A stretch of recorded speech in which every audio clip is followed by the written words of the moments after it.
오늘도 우리 기뻐하는 교회 수요예배 함께 하시는 여러분들을 주님의 이름으로 사랑하고 축복합니다. 오늘도 우리가 코로나 바이러스 때문에 각 가정에서 온라인 예배로 함께 예배를 드리실 텐데, 여러분 계신 자리가 예배의 자리라는 것을 꼭 기억하시고 영과 진리로 우리 하나님께 참되게 예배하는 복된 시간이 될 수 있기를 바랍니다. 함께 사도신경으로 우리 신앙을 고백하겠습니다.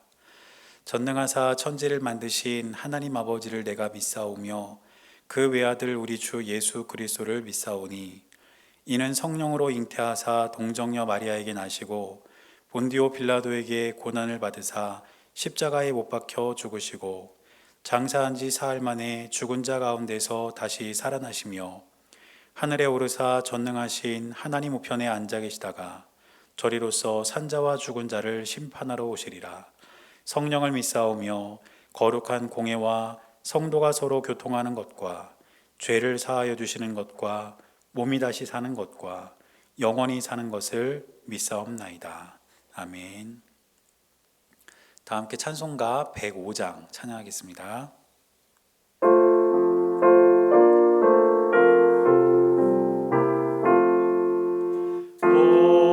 오랫동안 기다리던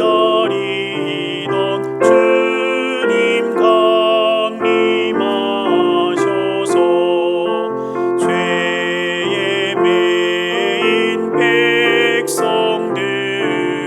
자유 얻게 하시네.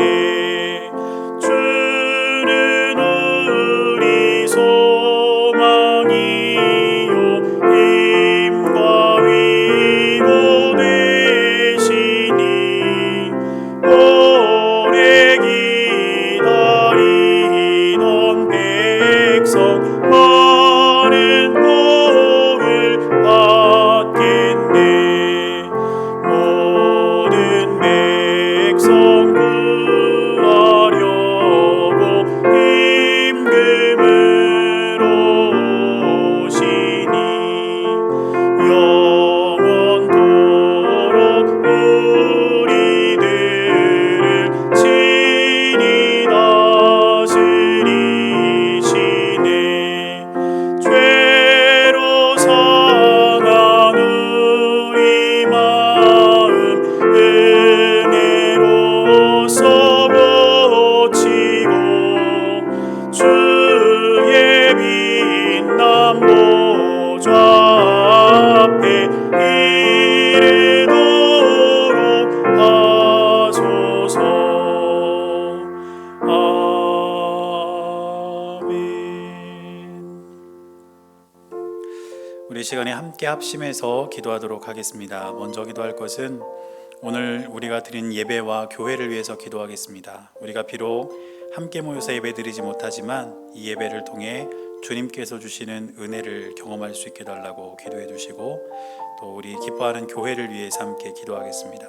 그리고 두 번째로는 우리 온 세계와 우리 나라를 위해서 기도하겠습니다.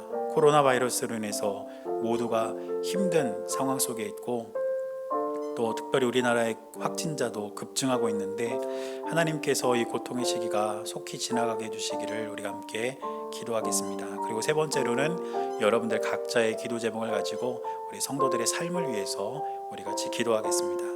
다 같이 함께 기도하시겠습니다.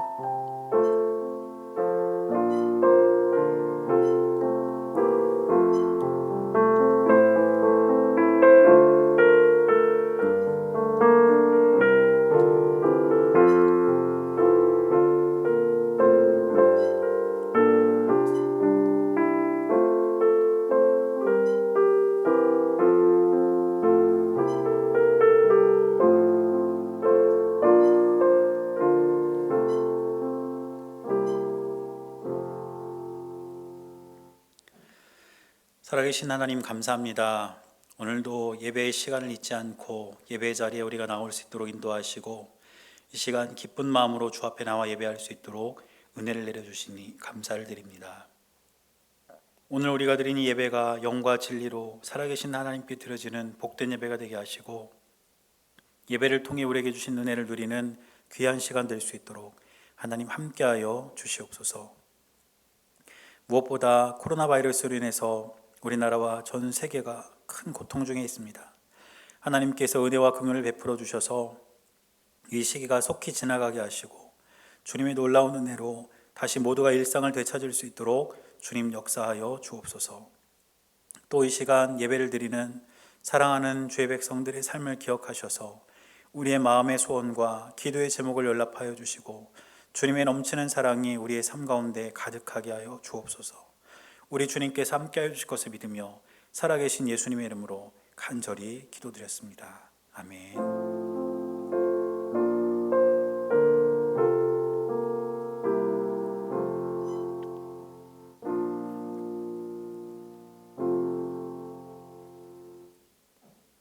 오늘 우리에게 주시는 하나님의 말씀은 시편 32편 1절에서 11절까지 말씀입니다. 구약성경 824페이지 시편 32편 1절에서 11절까지 말씀입니다. 제가 말씀을 봉독할 때 여러분들도 함께 말씀을 보시기 바랍니다. 허물의 사함을 받고 자신의 죄가 가려진 자는 복이 있도다. 마음에 간사함이 없고 여호와께 정죄를 당하지 아니하는 자는 복이 있도다. 내가 입을 열지 아니할 때에 종일 신음함으로 내 뼈가 쇠하였도다. 주의 손이 주야로 나를 누르시오니 내 진액이 빠져서 여름 가뭄의 마름같이 되었나이다. 내가 이르기를 내 허물을 여호와께 자복하리라 하고 주께서 내 죄를 아뢰고 내 죄악을 숨기지 아니하였더니 곧 주께서 내 죄악을 사하셨나이다. 이로 말미암아 모든 경건한 자는 주를 만날 기회를 얻어서 주께 기도할지라. 진실로 홍수가 범람할지라도 그에게 미치지 못하리이다. 주는 나의 은신처이오니 환난에서 나를 보호하시고 구원의 노래로 나를 두르시리이다. 내가 내 갈 길을 가르쳐 보이고 너를 주목하여 훈계하리로다. 너희는 무지한 말이나 노새같이 되지 말지어다. 그것들은 재갈과 굴레로 단속하지 아니하면 너희에게 가까이 가지 아니하리로다. 악인에게는 많은 슬픔이 있으나 여호와를 신뢰하는 자에게는 인자하심이 두루리로다. 너희 의인들아 여호와를 기뻐하며 즐거워할지어다. 마음이 정직한 너희들아 다 즐거이 외칠지어다. 아멘.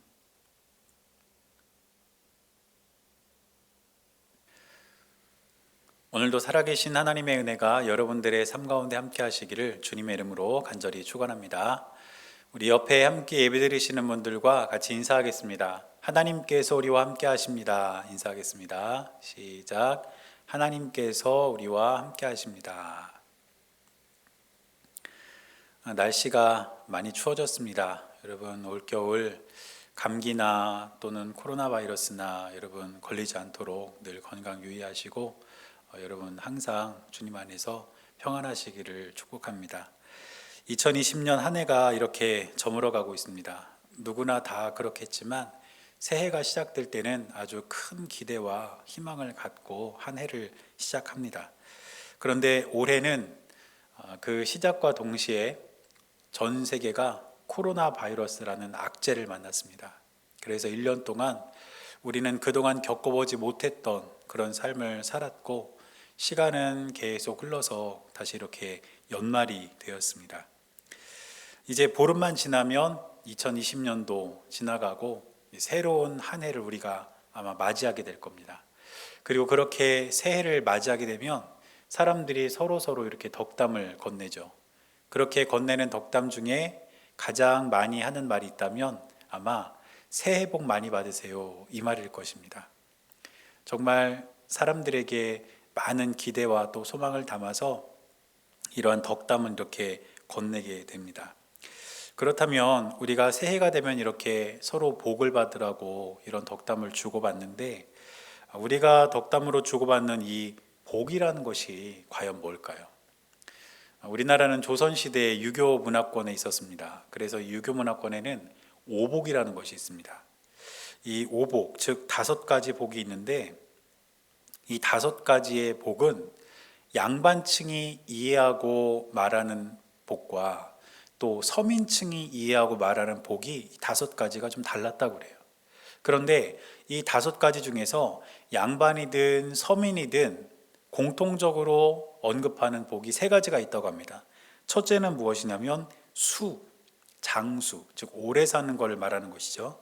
그리고 둘째는 부, 다시 말해서 재물입니다. 재물을 많이 벌거나 재물을 많이 얻는 그런 것을 이제 두 번째 복이라고 했고, 셋째가 강령, 즉 몸과 마음이 편안한 것.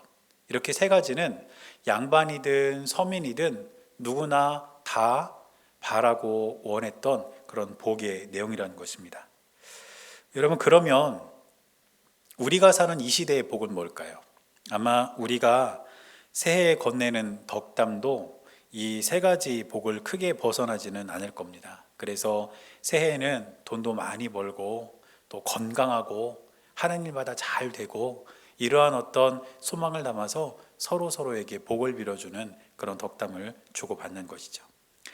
그런데 여러분, 성경에서 말하는 복은 우리가 이렇게 이해하는 복과는 전혀 다릅니다. 우리가 지금 수요일마다 시편을 함께 살펴보면서 은혜를 나누고 있는데, 시편을 열자마자 가장 먼저 뭐가 나옵니까? 네, 복 있는 사람이 나오잖아요. 그래서 시편 1편 1절과 2절을 보면 복 있는 사람이 어떤 사람인가 우리에게 말씀해 주고 있습니다. 이렇게 기록합니다. 복 있는 사람은 악인들의 꾀를 따르지 아니하며 죄인들의 길에 서지 아니하며 오만한 자들의 자리에 앉지 아니하고 오직 여호와의 율법을 즐거워하여 그의 율법을 주야로 묵상하는도다. 지금 성경이 말하고 있는 복 있는 사람은 뭘까요? 악인들의 꾀를 따르지 않고 죄인들의 길에 서지 않고 교만한 자들의 자리에 앉지 않고 오직 하나님의 말씀을 즐거워하고 그 말씀을 늘 가까이 하고 그 말씀을 묵상하는 사람, 이런 사람들이 복 있는 사람이라는 것이죠. 세상이 말하는 복과 전혀 다르지 않습니까? 그리고 이 성경이 말하는 복의 결론과도 같은 말씀이 저는 시편 73편 28절 말씀이라고 생각하는데, 여기를 보면 우리가 정말 추구하고 따라야 할 복을 결론과도 같이 이렇게 말합니다. 하나님께 가까이함이 내게 복이라. 여러분, 성경이 말하는 복의 결론은 하나님께 가까이하는 것입니다. 하나님을 믿고 하나님과 동행하는 것, 그것이 바로 말씀이 우리에게 가르쳐주는 진짜 복의 의미라는 것이죠. 이처럼 세상에서 말하는 복과 성경이 말하는 복은 그 의미가 다릅니다. 그러면 여러분, 저와 여러분들은 세상이 말하는 복을 쫓아서 살아가야 할까요? 아니면 성경이 우리에게 말하는 그 복을 따라서 살아가야 될까요? 우리는 말씀이 우리에게 가르쳐주는, 성경이 우리에게 가르쳐주는 그 복을 따라서 진짜 복된 길을 걸어가야 될 줄로 믿습니다. 그런 의미에서 보면 오늘 우리가 읽은 시편 32편에 보면 우리가 누리는 또 하나의 복에 대해서 언급하고 있는 것을 볼 수가 있습니다. 그 복은 무엇이냐면 죄에서 용서받는 것이 바로 복이라는 것입니다. 우리가 죄에서 용서받고 그 죄에서 벗어나서 은혜를 경험하고 기쁨을 누리는 것이 우리가 받는 복이라는 것을 오늘 말씀은 우리에게 가르쳐 준다는 것이죠. 그래서 오늘은 이 시편 32편을 통해서 우리가 용서받아야 할 죄의 실체가 무엇인지 한번 살펴보고, 또 우리가 용서를 받으려면 어떻게 해야 하는지 또 살펴보고, 또 마지막으로 그렇게 용서받은 자가 누리는 복, 용서받은 자가 누리는 은혜는 과연 무엇인지 우리가 한번 차례대로 이렇게 살펴보면서 우리 주님께서 주신 은혜를 나누도록 하겠습니다. 자, 우리가 오늘 본문을 통해서 가장 먼저 살펴야 하는 것이 무엇이냐면, 조금 전에도 말씀드렸던 것처럼 우리가 용서받아야 할 죄의 실체가 과연 무엇이냐는 것이죠. 오늘 본문의 1절과 2절 말씀을 제가 다시 한번 읽겠습니다. 말씀은 이렇게 기록하고 있습니다.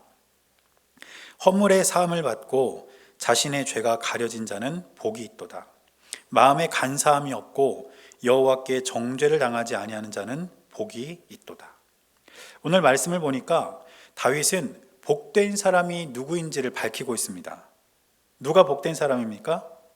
허물의 사함을 받은 사람, 또 죄가 가려진 사람, 또 마음에 간사함이 없는 사람. 그래서 하나님께 정죄를 당하지 않는 사람이 복된 사람이라는 것이죠. 이 말씀을 보면 우리가 용서받아야 할 죄가 무엇인지 분명히 드러나고 있습니다. 먼저 1절을 보면 첫째로 우리가 용서받아야 할 죄의 실체가 무엇입니까? 허물입니다. 그런데 이 허물이라는 단어의 의미가 무엇이냐면 권위를 거부하는 반역, 이런 뜻이에요. 권위를 거부하는 반역. 그러면 이 허물이라는 단어가 하나님과 연관이 되어서 사용되면 어떤 뜻이 될까요? 하나님의 권위를 거부하는 반역이 되는 것입니다. 다시 말해서 하나님을 거절하고 하나님을 믿지 않는 것, 이것이 오늘 시편에서 우리에게 가르쳐주는 죄라는 것이죠. 여러분, 우리가 하나님을 나의 주로 고백하며 믿고 따라야 하는데 그 하나님을 내가 거절하고 그 하나님을 거부하고 하나님을 믿지 않는 것도 큰 죄라는 것을 우리가 반드시 기억해야 합니다. 또 두 번째는 이어지는 말씀을 보니까 죄라는 단어가 나옵니다. 그런데 여기서 쓰인 죄라는 단어의 의미는 무엇이냐면 빗나간 행동이라는 의미를 갖고 있습니다. 그래서 이것은 타인에게 피해를 주는 모든 행동을 뜻하는 것입니다. 다시 말해서 타인을 불편하게 하는 작은 눈빛부터 시작해서 다른 사람의 생명을 위협하는 폭행이라든지 다른 사람들의 재산을 갈취하는 강도라든지 심지어는 다른 사람들을 죽이거나 그 사람들을 위험에 빠뜨리는 그런 큰 행동까지 모두가 바로 이 죄라는 단어 안에 포함된다는 것이죠. 그래서 이 죄는 우리가 타인에게 피해를 끼치는 빗나간 행동을 뜻하는 것입니다.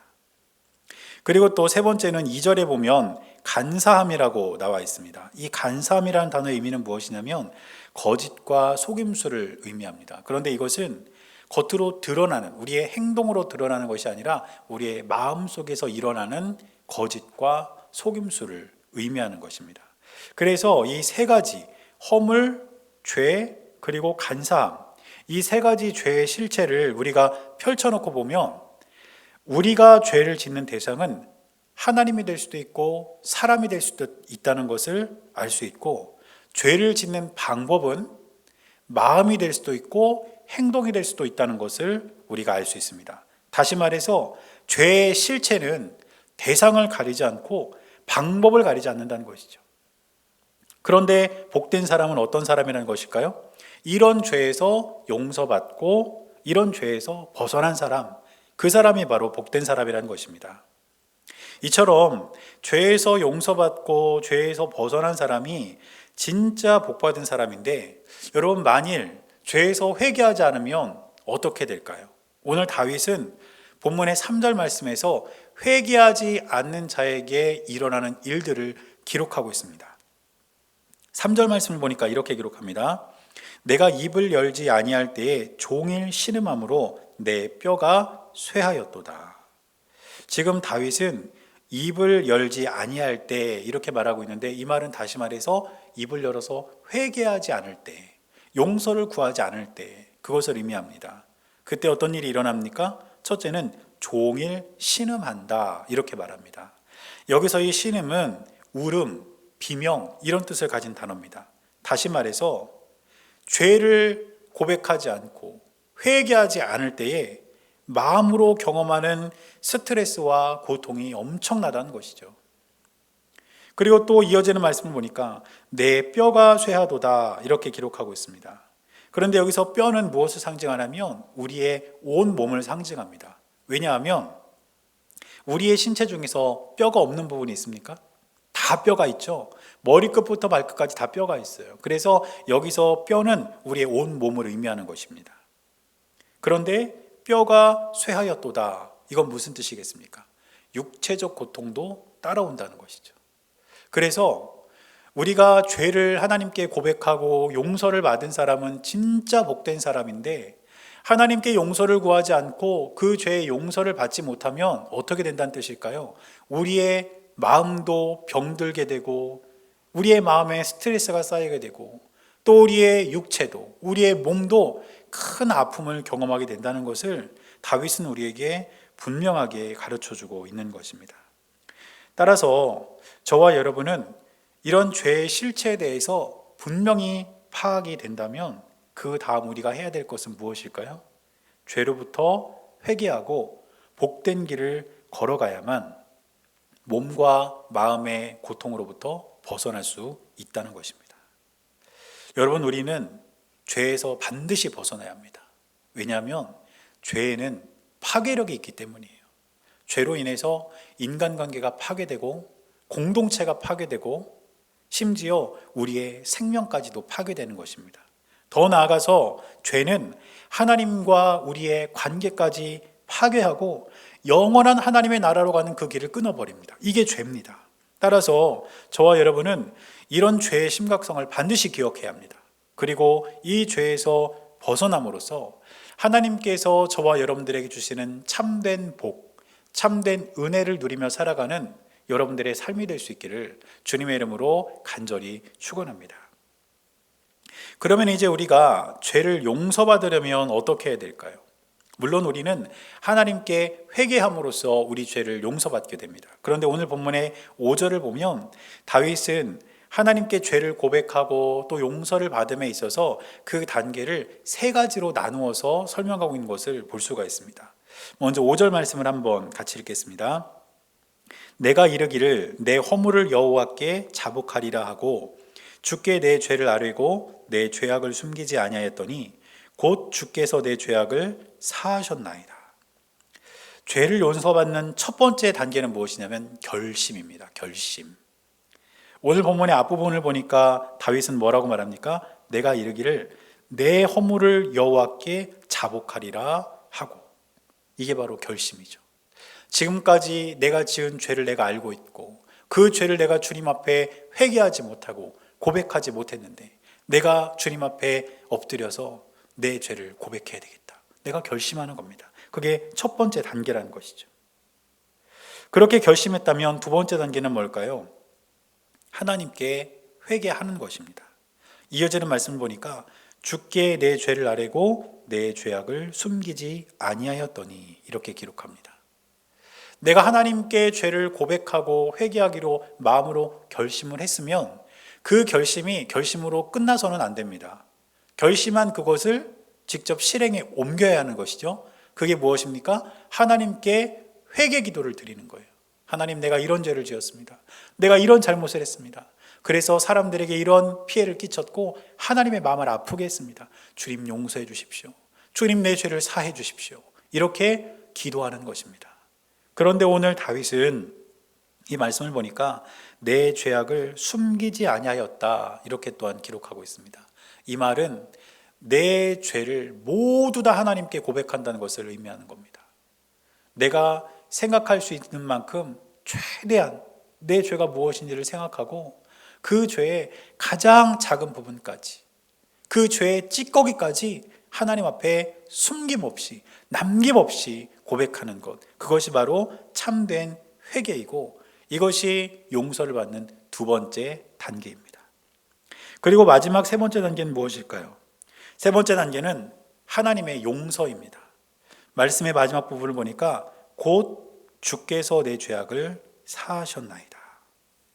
우리가 하나님께 이렇게 회개하면 하나님께서는 우리의 죄를 용서해 주신다는 것이죠. 이것이 바로 은혜입니다. 하나님께서 우리의 죄를 용서하시기 위해서 우리에게 다른 것을 요구하시는 것이 아닙니다. 하나님께서 우리에게 내가 너의 죄를 용서해 주기는 할 건데 네 죄의 무게가 이 정도 되니까 그 죄의 무게에 걸맞는 선행을 하고 와라. 그러면 용서해 주마. 이렇게 말씀하시지 않는다는 거예요. 내가 너의 죄의 크기를 보니까 네 죄가 너무너무 크다. 그 죄의 크기에 걸맞는 돈을 갖고 와라.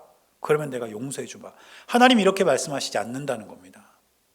우리가 하나님 앞에 무릎 꿇고 엎드려서 나의 죄를 솔직하게 하나님께 고백하고 하나님께 용서를 구한다면 하나님은 우리의 그 기도를 들으시고 우리의 죄를 사해 주신다는 것, 그것이 바로 하나님의 용서이고 저와 여러분들에게 베풀어 주시는 하나님의 은혜라는 것입니다. 그런데 여러분, 우리가 여기서 한 가지 꼭 기억해야 할 것이 있습니다. 그게 뭐냐면 우리가 지은 죄 중에서 사람을 향한 죄, 그것이 이웃이 됐든 아니면 가족이 됐든 친구가 됐든 사람에게 내가 잘못을 하고 죄를 지은 것이 있다면 그 죄에 대해서 궁극적으로 용서해 주시는 분은 하나님이시지만 내가 잘못을 하고 내가 죄를 지은 그 사람에게도 우리가 용서를 구할 수 있어야 된다는 것입니다. 이렇게 우리가 하나님께 죄를 회개하고 또 경우에 따라서 우리가 잘못한 사람에게 용서를 구하고 또 용서를 받게 될 때 저와 여러분들은 하나님께서 주시는 참된 기쁨과 은혜를 누리게 될 줄로 믿습니다. 그러면 우리가 그렇게 되었을 때 누리는 복과 은혜가 무엇일까요? 오늘 본문의 8절 말씀을 보면 용서받은 자를 인도하시는 하나님에 대해서 기록하고 있습니다. 우리가 하나님께로부터 용서를 받고 죄에서 벗어나서 우리가 누리게 되는 첫 번째 은혜이자 복은 무엇이냐면 하나님의 인도를 받는다는 것이죠. 오늘 8절 말씀을 보면 이렇게 기록합니다. 내가 내 갈 길을 가르쳐 보이고 너를 주목하여 훈계하리로다. 우리가 개역개정 성경으로 이 말씀을 이렇게 쭉 읽다 보면 이 8절 말씀이 언뜻 보면 다윗이 다른 사람에게 하는 말처럼 그렇게 들립니다. 그런데 사실 여기서 말씀하시는 분은 하나님이에요. 그래서 이 8절 말씀을 세번역 성경으로 보면 이 하나님께서 말씀하신 것이라는 것이 분명히 드러납니다. 제가 세번역 성경으로 8절 말씀을 다시 한번 읽어드리겠습니다. 이렇게 되어 있습니다. 주께서 말씀하신다. 내가 가야 할 길을 내가 너에게 지시하고 가르쳐 주마. 너를 눈여겨보며 너의 조언자가 되어 주겠다. 우리가 용서를 받고 우리가 죄를 회개하고 하나님께 용서를 받으면 우리 주님은 저와 여러분들의 삶을 인도해 주시는 그러한 복과 은혜를 주신다는 겁니다. 뭐라고 말씀하십니까? 첫째는 우리 갈 길을 하나님께서 가르쳐 주신다는 거예요. 우리의 갈 길, 우리의 인생길, 안갯길과 같지 않습니까? 한 치 앞도 내다볼 수 없는 그런 인생길인데 하나님은 때때로 우리의 삶 가운데 찾아오셔서 우리가 걸어가야 할 우리의 삶의 길을 지시해 주신다, 가르쳐 주신다는 겁니다. 이것이 복이 아니고 무엇이겠습니까? 그리고 또 이어지는 말씀을 보니까 너를 눈여겨보겠다. 항상 불꽃 같은 눈동자로 우리를 지켜보시겠다는 겁니다. 우리를 늘 보호하시고 우리를 늘 살피시면서 우리와 늘 함께 해주시겠다는 약속이죠. 그리고 마지막에 보면 너의 조언자가 되어주겠다. 하나님께서 우리의 삶 가운데 친히 조언자가 되어주신다고 말씀하신 것입니다. 우리가 이 세상을 살아가며 잘못된 선택 앞에 놓여 있을 때 혹은 우리가 어디로 가야 할지 헤매고 있을 때 우리 주님은 다양한 방법을 통해서 저와 여러분들에게 가장 좋은 선택을 할 수 있도록 우리에게 조언을 아끼지 않으시겠다는 약속 아닙니까? 이것이 바로 회개한 사람이 하나님으로부터 받을 수 있는 복과 은혜인 줄로 믿습니다. 그리고 제가 간절히 바라고 기도하는 것은 저와 여러분들이 죄로부터 벗어나서 이처럼 우리의 삶을 인도하시고 우리를 늘 지켜보고 계시고 우리에게 조언을 아끼지 않으시는 이 하나님의 은혜, 이 하나님의 복을 우리가 누리며 살아갈 수 있는 저와 여러분들이 될 수 있기를 주님의 이름으로 간절히 축원합니다. 그런데 이렇게 회개한 사람이 주님으로부터 받는 복과 은혜는 이뿐이 아닙니다. 내려가서 11절 말씀을 보면 이렇게 기록합니다. 너희 여인들아 여호와를 기뻐하며 즐거워할지어다. 마음이 정직한 너희들아 다 즐거이 외칠지어다. 여러분, 죄를 지은 사람은 기쁘게 살 수 없습니다. 그 죄의 무게에 짓눌려서 슬픔과 스트레스에 시달립니다. 그래서 죄를 지은 사람의 삶에는 기쁨도 없고 행복도 없고 평안도 없습니다. 그러나 죄에서 벗어나게 되면 그 삶에 하나님께서 주시는 기쁨이 넘치게 될 줄로 믿습니다. 우리가 여호와 하나님 그분을 기뻐하고 그 주님께서 우리의 삶 가운데 부어주시는 놀라운 기쁨이 우리의 삶 가운데 가득 채워지게 된다는 것이죠. 그래서 이렇게 기쁨이 넘치는 삶은 죄에서 벗어나 회개한 사람이 누릴 수 있는 은혜이며 복이라는 것을 꼭 기억하시기를 바랍니다. 그래서 저는 저와 여러분이 죄의 사슬에 묶여서 행복과 평안을 빼앗기고 슬픔에 빠져 살아가는 것이 아니라 하나님 앞에서 회개함으로써 우리 주님의 인도함을 받고 기쁨이 넘치는 삶을 살아가게 되시기를 주님의 이름으로 간절히 축원합니다. 지금까지 우리가 이렇게 살펴봤던 것처럼 우리는 죄의 실체를 분명히 깨닫고 하나님께 회개함으로써 우리 주님의 용서를 받아서 하나님의 인도함을 받고 기쁨이 넘치는 그런 삶을 살아가게 되어야 될 줄로 믿습니다. 그런데 그러기 위해서 우리가 마지막으로 한 가지를 더 기억해야 할 것이 있다면 그것은 우리가 회개한 뒤의 행동입니다. 그게 뭐냐면 우리가 회개했다면, 우리가 주님께 우리의 죄를 고백하고 용서를 구해서 용서를 받았다면 우리가 하나님께 용서를 구한 그 행동, 우리가 범한 죄, 우리가 범한 그 잘못, 그것을 다시 반복하지 말아야 된다는 것입니다. 우리가 주님 앞에 회개한 그것을 이미 용서받았는데 똑같이 그 죄를 반복해서 하나님의 마음을 아프게 하는 것은 결코 하나님 자녀가 할 수 있는 행동이 아닌 것이죠. 그래서 저와 여러분들은 이 땅을 살아가면서 우리가 주님께 회개한 죄를 다시 범하지 않도록 항상 주의하고 또 늘 염두에 두고 진실한 삶을, 정직하고 바른 삶을 살아가기를 항상 결단하고 그렇게 살아갈 수 있는 저와 여러분들의 삶이 되어야 할 줄로 믿습니다.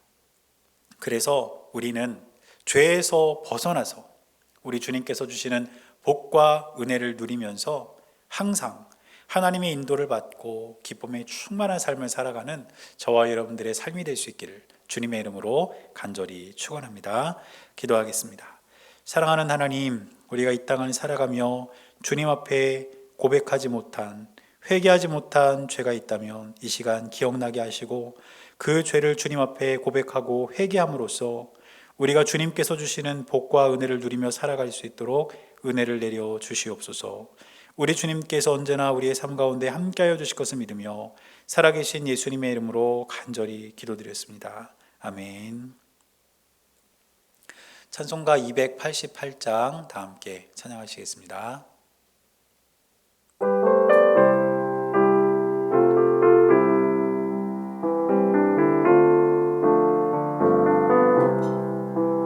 예수를 나의 구주 삼고 성령과 피로써 거듭나니 이 세상에서 내 영혼이 하늘의 영광 누리도다.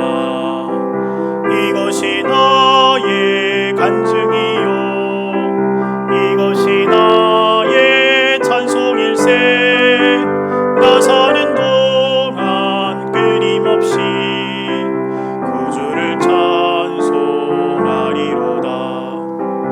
온전히 주께 맡긴 내 영 사랑의 음성을 듣는 중에 천사들 왕래하는 것과 하늘의 영광 보리로다. 이것이 나의 간증이요 이것이 나의 찬송일세. 나 사는 동안 끊임없이 구주를 찬송하리로다. 주 안에 기쁨 누림으로 마음의 풍랑이 잔잔하니 세상과 나는 간 곳 없고 구속한 주만 보이도다. 이것이 나의 간증이요 이것이 나의 찬송일세.